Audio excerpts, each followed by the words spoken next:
تحديث الخميس واستلام الفتحة رقم 18، وتعالوا نختار اللاعب بمزاجنا ونشوف مين افضل لاعب نختاره من الباكج وازاي تقدر تختاره مع افضل تطويرة ليه. فما تنساش تنزل تشترك وتفعل زر الجرس على الكل، ويلا بينا على طول على فيديو النهارده.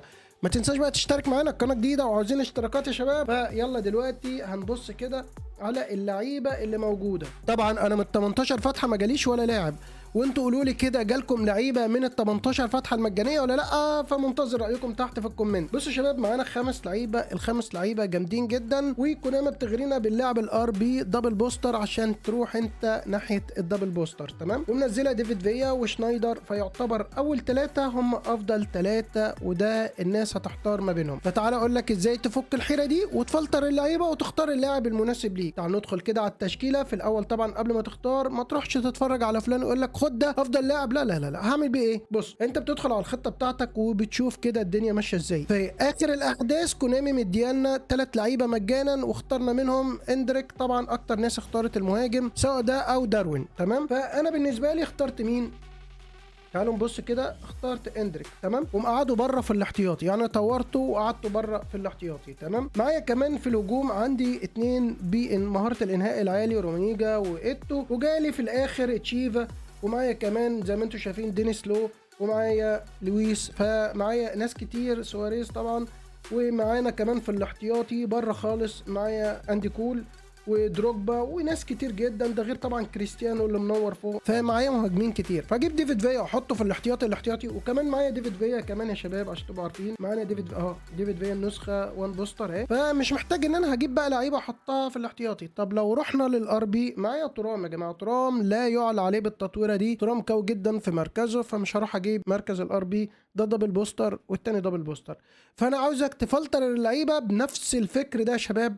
مش تروح تقول ديفيد فيا هو المهاجم الخارق ولا خارق ولا حاجه، يعني ديفيد فيا ولا ايتو ولا رومانيجا ولا سواريز ولا تشيفا ولا، فهجيب وركن. اذا انت جبت مهاجم فابعد عنه. طيب يا شباب، كده فلترنا الاثنين دولت اكس. هنختار بقى شنايدر، يعني انا ما قداميش غير شنايدر، فهو اللي هختاره وهقول لك افضل تطويره ليه، وهتعجبك جدا التطويره دي اذا انت برضو ماشي معايا في نفس السكه ومحتاج شنايدر العظمه ده. فتعالوا اقول لكم على افضل تطويره ليه هتعجبك جدا جدا جدا.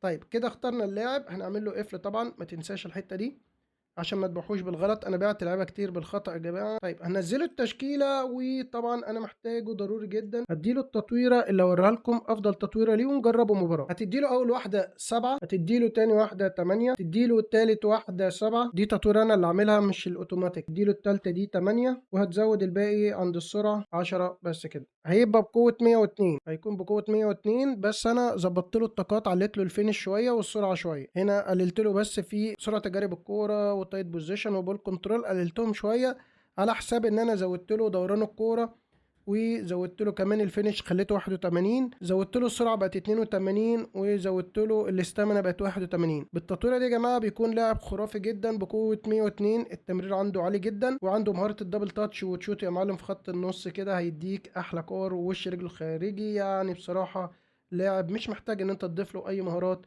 غير ان انت تشوت بيه بس، مش اكتر ولا اقل في المركز ده. فمش هتعتمد عليه خط وسط مدافع، يعني أنا لو عاوز ادافع شويه هنزل ده، عاوز اهاجم فهنزل ده، فيبقى التبادل ما بين الاثنين، تمام. عموما احنا نجربه. تعال نشوف كده مين اللي هيشوط لنا ضربات الجزاء ولا الحاجات دي اوتوماتيك. هو شنايدر، بصوا خد كل حاجه شنايدر. طب نشوف كده بقوه كام، نشوف كده قوته كام، نشوف كده القوه بتاعته بتكون كام. 99 يا شباب، 99 بالتطويره دي بيكون بقوه 99 في الفاولات. طب تعالوا ندخل مباراة كده ونشوف كده الأداء بتاعه، هل هو لاعب مميز فعلا ولا لأ؟ يلا بينا يا شباب، يلا منافس يا رجالة ديفيجن 1، وهنشوف كده هنعمل معاه ايه. هل يا ترى هيكون أسطوري ولا لأ؟ عاوزين نجرب. خلينا احنا بالأحمر ويخليه هو بالأبيض، وندخل على طول.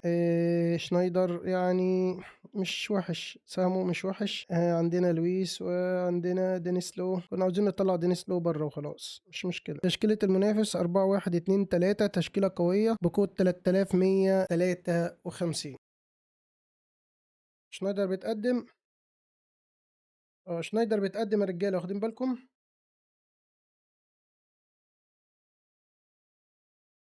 الجون الأول دبل تاتش شوطة ضعيفة جون.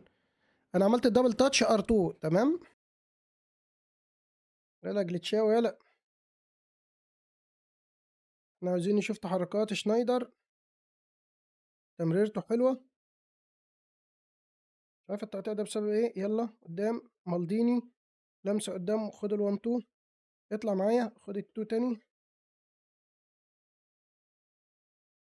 حط تاني، شوط تاني. شنايدر واقف فين يا جماعة؟ واقف قدام ال 18، يعني واخدين بالكم؟ مستني تسديدة من قدام ال 18. يلا شنايدر هنا اهي. الله الله، نفس الجون بس من بعيد. انا ممكن اقلل شوية حاجات على حساب ان انا اظبطها له في السرعة يعني. يلا ات يلا ات يلا ات يلا ات، المس، حط. تلاتة، تلاتة يا جماعة، بالتلاتة. تحركات شنايدر انا شايفها حلوة، مش وحشة، بيتقدم كويس وطاقته ما تعبش. طب ما حلو، امال ايه؟ انا كنت قلقان عليه انه يتعب. لعبنا ماتش حلو وما تعبش لغاية دلوقتي. الشوط الاول لعبناه كويس وشنايدر شغال حلو.